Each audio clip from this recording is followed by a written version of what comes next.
Pertemuan Gubernur DKI Jakarta Basuki Cahayapurnama dengan calon Gubernur Anies Baswedan sehari setelah proses pencoblosan memberikan contoh transisi kepemimpinan kepala daerah yang baik. Lalu apa saja sebenarnya tantangan dalam proses peralihan kepemimpinan di Ibu Kota Jakarta? Saat ini saya sudah bersama dengan Gubernur DKI Jakarta 10 tahun periodenya 97 sampai 2007, Sutioso. Selamat petang, Pak Yos. Dan Selamat juga petang. hadir Direktur Eksekutif Komite Pemantauan Pelaksana Otonomi Daerah atau KPPOD, Robert Endi Jaweng. Selamat petang juga, Mas Endi Jaweng. Pak Friska. Ya, saya ke Pak Yos dulu. Kemarin ada transisi kepemimpinan yang baikkah? Ini apakah menjadi sinyal yang baik untuk nantinya peralihan kepemimpinan dari Pak Ahok ke Pak Anies? Ya, dan itu satu kabar baik ya, karena saya tidak mengalami seperti itu. Ya. Waktu saya kepilih itu hanya beberapa hari, kemudian saya dilantik gitu. Ya. Karena dulu pemilihannya kan lewat DPR, jadi tidak ada komplain ke MK segala macam itu tidak ada kan. Nah, sehingga saya sebagai contoh aja pengalamannya, pada saat saya menjabat saya harus melakukan program yang dirancang oleh pendahulu saya, gitu kan. Nah, cilakannya lagi setelah masuk kan tadi 97 ya, tahun pertama saya kan 98. Ya. Beberapa bulan kemudian terjadi kerusuhan yang hebat, itu kerusuhan Mei itu Ya, kan. betul. Apa yang saya alami adalah uang pun tidak masuk apa-apa gitu kan ya. Bayangkan uang APBD saya tahun pertama itu hanya 1,7 T. 1,7 T itu nilai rupiah kita waktu itu 15-16 ribu fluktuatif seperti itu kan. Jadi uangnya tidak ada, juga nilainya juga tidak ada. Itu amat berat sekali. Sehingga tema yang saya canangkan adalah survival saja gitu. Bagaimana survive kota yang mengemban multifungsi terutama pusat pemerintahan ini bisa saya jaga sehingga para duta besar mewakili negara tidak kabur dari Jakarta gitu. Apa sulit untuk melanjutkan program dari pendahulu sementara pasti Pak Yos juga kan sudah punya rancangan mau dibawa kemana Jakarta. Nah, untuk Ya, transisi kalau program ini saya seperti kan apa? karena nggak pernah ngomong janji segala macam, nggak ada kampanye seperti itu kan, nggak ada masalah saya lakukan. Tetapi itu lalu menjadi masalah untuk Anies dan Sandi kalau tidak terjadi proses itu. Kan. Ya. Dan waktu mereka kan cukup 6 bulan. Jadi Ini cukup. yang pertama saya harapkan ya sebagai pendahulu saya ucapkan selamat Anies dan Sandi dan semoga dia nanti bisa melaksanakan tugas dengan baik. Nah, biasanya RAPBD ya, rancangan anggaran pendapatan dan belanja daerah itu sudah diproses mulai saat ini bahkan. Dan Agustus itu sudah dikomunikasikan dengan Dewan kan. Dewan lalu putus Desember itu biasanya seperti itu jadwalnya. Jadi kalau sekarang nggak dilibatkan dia lalu murni dirancang oleh Ahok dan Jarot, ya pada saat lalu dia menjabat kayak saat tadi kan, dia melakukan program itu kan sementara pasti tagihan ke dia kan banyak sekali ya, yang namanya rumah tanpa DP misalnya kan, lalu apa Jakarta Pintar Plus. Lalu OC apa OC aku lupa itu kan. Itu semua kan akan ditagih ya karena itulah menjadi blunder dia kalau itu tidak dilakukan dalam 100 hari. Paling tidak sudah kelihatan dia buktikan. Jadi 100 hari ini jadi penentuan lah ya untuk ya karena itu kan pihak lama ya Ahok Jarot kan ya harus terbuka, harus legowo kan memberikan itu. Tantangannya apa Mas Endi Jaweng untuk apa ya kita katakan merealisasikan program itu misalnya rumah DP 0 rupiah saja. Bisakah itu segera direalisasikan dimasukkan padahal ini menjadi janji utama yang disampaikan oleh pasangan Anies Sandi. Nah, sebelum ke situ saya kira penting tadi kerangka waktu ya, Pak Friska ya. Anies Sandi datang di momentum yang sangat tepat.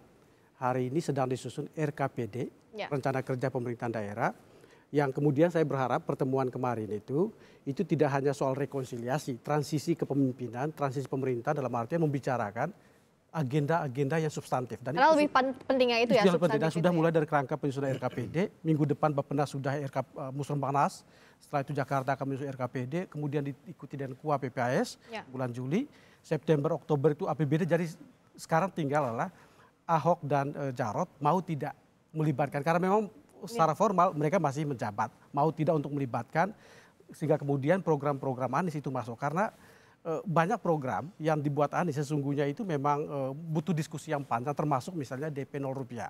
Kita akan melihat itu skemanya seperti apa. Apakah skemanya kemudian adalah dari APBD akan ada subsidi, artinya perlu dibicarakan, perlu dibuat perda, kemudian masuk RKPD dan APBD harus menampung itu, atau skemanya dari pihak perbankan yang hari ini nggak kenal 0 rupiah, perbankan tuh 15 paling rendah. 15%, bahkan kalau rumah kedua 30%.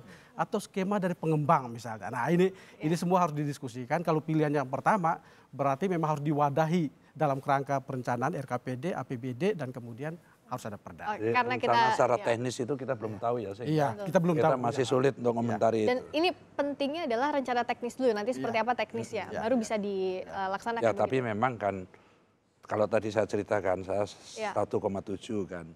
Tahun pertama Anies nanti terbalik 71 T. Gitu kan. Artinya uang itu memang cukup. Sekarang 70,2 Pak. 70,2 triliun. Katakan hampir 71 ya. Yang lagi kan uang banyak itu juga harus diatur seimbang kebutuhan pokok apa gitu. Dan sesuai undang-undang kan 20% harus dipangkas dulu untuk pendidikan. Ya, ini momentumnya tepat. Tapi permasalahannya kan ada juga program-program yang belum selesai dilakukan oleh Ahok Jarot dan itu tidak mungkin diabaikan dalam penyusunan anggaran ini, Mas Edi Jaweng. Ya pasti bicara dari sisi kepentingan politik, Ahok Jarot pasti berkepentingan untuk program-program yang mereka sudah buat ini yang saya kira beberapa dalam standar yang tinggi itu kemudian dilanjutkan. Nah, wadah untuk masuknya untuk dilanjutkan itu RKPD dan APBD yang sekarang maupun yang akan disusun. Nah, saya kira terutama untuk APBD 2018 ini memang butuh dua pemimpin ini duduk bersama sepakati kerangka mana yang akan kita pakai begitu ya karena didahulukan ya. Karena pada akhirnya APBD 2018 itu dilaksanakan oleh Anies Sandi gitu. Yang disusun di zaman Ahok dan Jarot. Ini kalau kita lihat juga dari perbedaan pandangan politiknya, tentu Pak Yos juga berpengalaman. Sulit atau tidak sih nantinya untuk membuka celah ini Anies Sandi dilibatkan ke penyusunan anggaran karena bagaimanapun juga ada kepentingan politik. Itu harus ada politik. political will ya. Itu kan masalah etika Pak Edi ya. Bahwa ya sudahlah saya sudah selesai gitu. Dulu kan saya sebenarnya pengganti saya itu beruntung ya karena Fauzi Bowo itu wakil gubernur kan. Jadi 5 tahun sudah ngikutin saya terus baru gitu. Tapi satu hal yang harus dicatat adalah bahwa jangan tiap kali gubernur baru itu lalu membuat program murni baru gitu. Harus dilihat misalnya yang dilakukan Ahok sekarang. Misalnya normalisasi sungai. Itu sudah mutlak harus dilakukan dan harus diteruskan kan. Karena problem Jakarta memang sekarang transportasi kan lagu membangun MRT, lagu membangun light rail dan sebagainya itu juga harus diteruskan karena kalau gubernur baru membuat baru ya. Program yang benar-benar baru dari nol lagi ya. Ya istilah terkenalnya tuh sampai hari raya kuda juga akan jadi-jadi kan. Jadi jangan kayak begitulah gitu. Jadi berarti Pak Endi tadi udah cocok kan. Sebaiknya ya mereka kan bagaimanapun Ahok Jarot juga 6 bulan juga ingin memaksimalkan ya supaya dia meninggalkan kenangan manis lah meninggalkan balik kota itu. Artinya akan sibuk sekali. Anies Sandi juga terus merancang yang akan datang itu ya. Nah sebaiknya kan mereka bangun tim dua-duanya gitu kan. Mereka memberikan petunjuk aja saya ingin ini program saya. Tim transisi ini tepat yang sudah dibentuk. Ini tim kan. Ini nanti kaitannya kan fungsional kan. Udah pasti ke Bapeda itu sudah pasti kan. Terus di sana juga ada deputy gitu. Jadi biarlah mereka yang kerja. Mereka yang kerja lalu finalnya itu mungkin diekspos karena kerja kami bersama seperti ini. Sehingga kepentingan Anies Sandi masuk, kepentingan Ahok Jarot juga masuk. Kalau Mas Edi Jaweng juga pasti kan memantau ya, mana yang paling mungkin direalisasikan dalam waktu dekat dari programnya Anies Sandi. Kalau dilihat dari ini, saat ini kan transisi waktunya antara program yang diselesaikan Ahok Jarot dulu, lalu dilanjutkan dengan Anies Sandi. Kalau melihat 23 yang beredar di media sosial itu, saya kira program kesehatan pendidikan itu yang paling mungkin. Karena sudah ada KJP.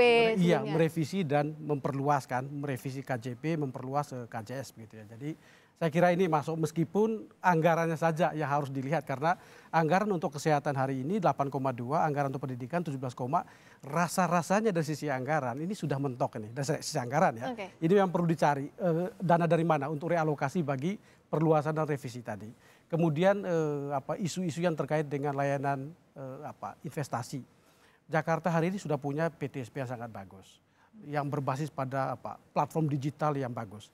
Kemudian juga smart city dan sebagainya. Ini yang saya kira kalau dilanjutkan ini sangat bagus dan mestinya harus dilanjutkan dan tidak terlalu membutuhkan berbagai effort dan dana yang besar saya kira. Ayos juga melihat hal yang sama, itu yang bisa dilanjutkan oleh Anies Sandi. Ya, jadi Anies Sandi ini hendaknya membangun itu kan bukan program ini dilakukan, yang lain berhenti. Tidak seperti itu. Harus berjalan secara paralel gitu kan. Yang harus diteruskan punya Ahok ini apa juga harus jalan seperti normalisasi sungai gitu kan. Lalu ini yang perlu catat begini ya. Memang ini bahasa ya. Kan karena janji nggak akan ada penggusuran. Nah, saya juga membantah dulu waktu ditembakin kiri kanan kan aku nggak gusur. Terus itu apa bang? Itu penertiban. Penertiban gitu kan. Jadi ya memang harus dilakukan penertiban kalau kita menormalisasi sungai di situ tempat tinggal semua kiri kanan sungai kan harus dipindahkan orang. Yang paling penting adalah ini menyangkut orang kecil. Tempatkanlah di tempat yang memberikan apa namanya akses dan masa depannya. Oke, kita tahan dulu soal penggusuran, penertiban, relokasi apapun itu bahasanya. Kita nanti akan bahas lagi.